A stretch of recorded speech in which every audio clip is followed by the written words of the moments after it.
حامد اب جناب حامد علی منہاج قادری صاحب قبلہ مدد اللہ العالی تشریف لا چکے ہیں.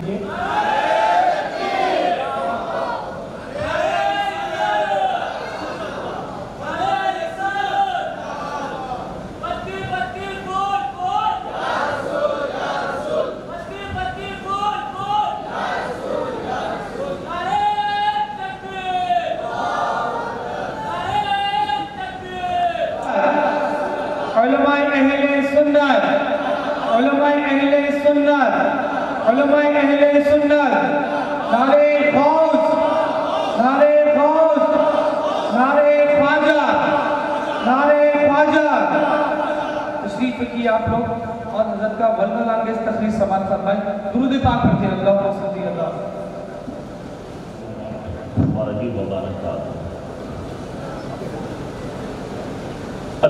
اللہ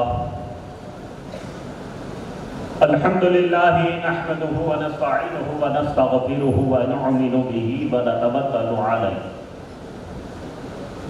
ونعوذ بالله من شرور أنفسنا ومن سيئات أعمالنا من يهده الله فلا مضل له ومن يضلله فلا هادي له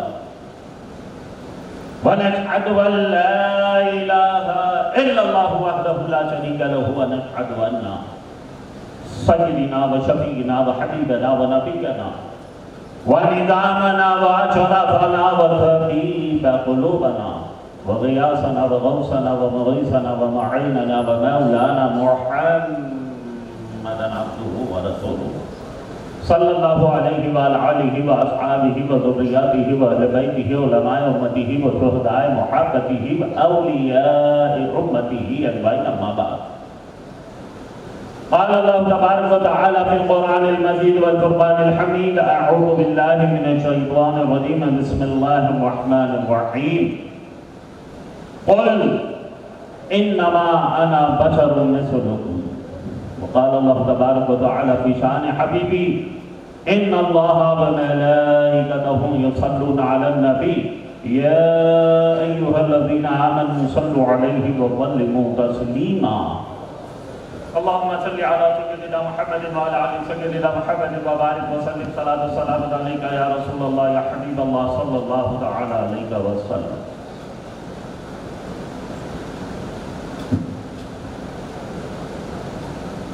دائس پر تشریف فرما علماء ملت اسلامیہ، انتظامیہ کمیٹی و نوجوانان اہل سنت بزرگان ملت، میں نے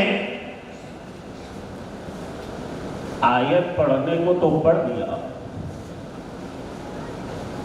مگر پہلے میں ایک تھیوری دینا چاہتا ہوں. ایک ایسی تھیوری، ایک ایسا میرر جس میں سب کے چہروں کو آپ اچھی طرح پہچان سکو. آج ہم کو یہ جانتے ہوئے کہ ہم قرآن نہیں جانتے، حدیث نہیں جانتے، ہم کو دھوس میں لے لیا جاتا ہے. بات کرتا ہے طبیعت کی، جب ہم پوچھتے ہیں ایسا کیوں کہتا ہے تو کہتا ہے قرآن میں ہے. ہم چپ ہو جاتے ہیں کیونکہ ہم نے کبھی قرآن کو قاعدے سے پڑھا نہیں ہے، قرآن کو سمجھا نہیں ہے، قرآن کو جانا نہیں ہے. بات کریں اپنے طبیعت کی، میں نے کہا ارے بھائی میرے باپ نے نہیں سنا، میرے دادا نے نہیں سنا، میرے پردادا نے نہیں سنا، میرے سفر دادا نے نہیں سنا، میرے پوروجوں نے نہیں سنا. My forefathers are silent. آج تو ایک نئی بات بول رہا ہے، بالکل نئی بات، 100 سال کے اندر کی بات، 50 سال پہلے میرے باپ نے نہیں سنا. آج تو ایک لیٹسٹ بول رہا ہے. ایسا کیوں کہتا ہے تو کہتا ہے قرآن میں. اچھا قرآن میں تو کیا تجھے آج پتا چلا کہ قرآن میں ہے؟ ارے یہ قرآن کو آئے ہوئے تو 1450 برس گزر چکے، پھر وہ اولڈسٹ میں نہیں جانا، آج کا لیٹسٹ کیسے جان گیا؟ آؤ آج میں آپ کو بتا دوں، آج میں ان کی پول کھولنا چاہتا ہوں، میں آج آپ کو کرائٹیریا دینا چاہتا ہوں. I want to give you criteria to select right path. قرآن میں 3 قسم کی آیتیں ہیں. There are 3 types of Holy Quran. اور ہر آیت ایک ہی ٹائپ کی نہیں ہے، یہ بھی جان لینا بہت ضروری ہے، ورنہ کہتا رہے گا کہ قرآن میں نماز نہ پڑھو. قرآن میں کہا کہ بھیا نماز نہ پڑھو قرآن میں، ہاں لا تقربوا الصلاۃ، نماز کے قریب بھی مت جاؤ. آدھی بات کیوں کرتے ہو؟ بس تم سکارا آگے ہیں، پوری بات تو کب؟ جب تم نشے میں ہو تب نماز کے قریب بھی مت جاؤ. اگر آدھی بات بولو گے تو پھر نماز میں قرآن میں نہیں ملے گی. تو قرآن میں 3 قسم کی آیتیں ہیں. پہلی آیت ہے مقطعات. اس کی بات یہ کہ اس آیت کو ہم پڑھ تو سکتے ہیں مگر ترجمہ نہیں کر سکتے، ٹرانسلیشن نہیں کر سکتے، انواد نہیں کر سکتے. باقی باتوں کر سکتے ہو، انواد نہیں کر سکتے، ٹرانسلیشن نہیں کر سکتے. For God's sake ایگزامپل الف لام میم پڑھ دیا. اب کیا کوئی مجھے بتائے گا کہ الف سے کیا عقیدہ بنے گا، لام سے کیا مسئلہ بنے گا، میم سے کیا سمجھو گے؟ نہیں مانو.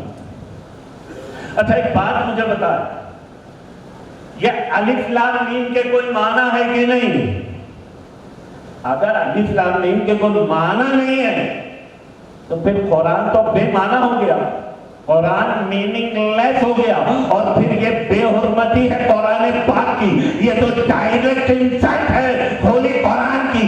لیکن الف لام میم کے معنی تو ہے، ہم نہیں جانتے. معنی ہے مولوی نہیں جانتا، معنی ہے عالم نہیں جانتے، معنی ہے مفسر نہیں جانتے، معنی ہے محدث نہیں جانتے. جو کچھ بھی ہے وہ کعبہ ہے، پوشیدہ ہے، پردے میں ہے، چھپا ہوا ہے، کعبہ ہے، پوشیدہ ہے. میں نے عالم قیام میں رب کی بارگاہ میں عرض کیا، اے الہ العالمین، یہ الف لام میم کے معنی تو نے چھپا کیوں دیا، پوشیدہ کیوں کر دیا، پردے میں کیوں رکھا؟ فرمایا اے نادان، جب تک اس کے معنی چھپے رہیں گے میرے نبی کے علم غیب کی دلیل بنی رہے، میرے رسول کی علم غیب کی دلیل بنی رہے گی. معنی تو ہے ہم نہیں جانتے، معنی ہے مولوی نہیں جانتے، معنی ہے عالم نہیں جانتے، معنی ہے مفسر نہیں جانتا، معنی ہے محدث نہیں جانتا. ایک قدم آگے بڑھ کر کہہ دو معنی تو ہے لیکن خود قرآن لانے والے جبرائیل بھی نہیں جانتے. حضرت جبرائیل وہ بھی نہیں جانتے معنی ہے. چونکہ جب سیدنا جبرائیل میرے سرکار کے بارگاہ میں حاضر ہوئے الف لام میم لے کر کے اور میرے سرکار سے عرض کیا الف، تو میرے آقا نے کیا فرمایا؟ عالم تو میں سمجھ گیا، لام عالم تو میں سمجھ گیا، میم عالم تو میں سمجھ گیا، ذالک الکتاب لا ریب فیہ ھدی للمتقین. اب میرے سرکار نے نہیں فرمایا کہ میں سمجھ گیا، گویا میرے سرکار جبرائیل کو یہ بتلا رہے ہیں کہ سنو جبرائیل، ذالک الکتاب لا ریب فیہ تو تم جانتے ہو لیکن میں تو وہ بھی جانتا ہوں جو تم نہیں جانتے، میں تو وہ بھی جانتا ہوں جو تم نہیں جانتے. اچھا ذرا آپ ایک بات اور غور سے سن لو. جب حضرت جبریل میرے سرکار کی بارگاہ میں قرآن لے کر کے آئے اور عرض کیا عالم، تو میرے آقا نے کیا فرمایا؟ عالم تو میں سمجھ گیا، لام عالم تو میں سمجھ گیا، میم عالم تو میں سمجھ گیا. ارے جبریل کے ہر حروف پر میرے آقا فرماتے ہیں میں سمجھ گیا، میں سمجھ گیا، میں سمجھ گیا. جبریل عرض کرتے ہیں میں نے تو نہیں سمجھا، میں نے تو نہیں سمجھا. ارے میں آج سے لا رہا ہوں پھر بھی میں نہیں سمجھا. یہ فرش پر بیٹھ کر کے کیسے سمجھ گئے؟ لگتا ہے یہ فرش والا ہم عرش والوں سے بھی افضل ہے. تو قرآن میں 3 قسم کی آیت. پہلی آیت مقطعات، ایسی بے شمار آیتیں جس کا ہم